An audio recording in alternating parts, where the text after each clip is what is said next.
All right, well, I've been talking in some comments to Spectacular Numinist about determinism, and I wasn't paying attention to their conversation, whatever, like he was talking to you James, who I don't watch, or something. I wasn't watching that, but it did make me realize, I wanted to specify what kind of indeterminism it is that I believe in, because I don't really see myself as believing in indeterminism or any of the traditional. My flavor of not being a determinist is specific. I would call my version nondeterminability. I believe the universe is non-determinable. One of the most weird things in all of this to me is the people get away with this presumption that determinability is somehow established. And it's just funny, because in a world where we have determined never anything, exactly, never, not one thing, how people could say, oh, but obviously you could. And I know where that comes from in the history of science. It's a misapplication, a fallacious application of induction. We went out there and started trying to determine things and found, hey, whenever you try, look, you get more and more determination. So by induction, eventually, it has a single answer. Now, that was a good idea. I probably would have been on board with that, but then in the 20th century, all that fell apart. We got to a level where the non-determinability, physical non-determinability, seems to have its own physical nature, that there's a barrier, an uncertainty, an indeterminable part of physics, right?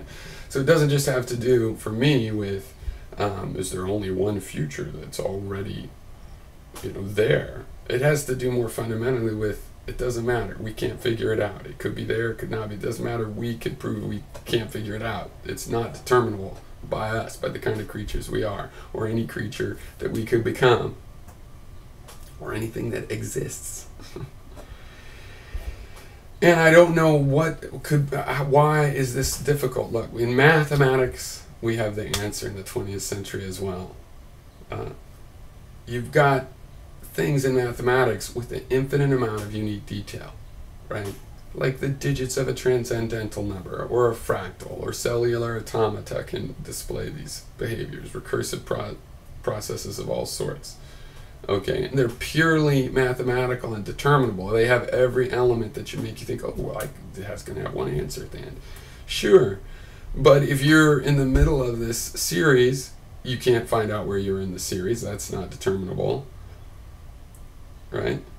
And you can't know what the end series that is there in principle is going to be. You are cut off from that.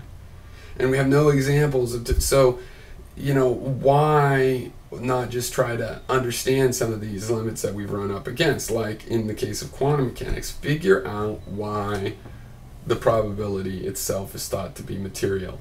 It's not just that we don't know, it's impossible with the two-slit experiment. It is impossible that the particle went through one slit only and we don't know which it is. That's impossible.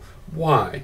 Because since it's a wave, it interferes with itself. The trick of the slits is to make, on the other side of the slit, one wave turn into something that looks like two waves. It then has a chance to interfere with itself. And so you can tell that something went through both slits. And it wasn't the single particle, which appears on the detector as a single particle. So even if there is a secret hidden variable, and I put some of this in comments, to how the dice are rolled when the wave gets to the screen, fact is the probability was still material, because it is the thing that went through both slits, or whatever field it is that relates so directly to probability. Something, a disturbance in that field, went through both slits. But the particle appears to be a singular thing that could only go through one slit. Okay, so it doesn't matter determinism-wise what you answer on, hey, when the dice are rolled. The fact is that things are happening in between the dice rolls. And in that period, it's as if any of the dice roll could come up. It could go through this, it could go through that. And you roll the dice, and it's like, oh, it went through this. But the weird thing is, since they're waves, you can never trace back after you find it, say which one.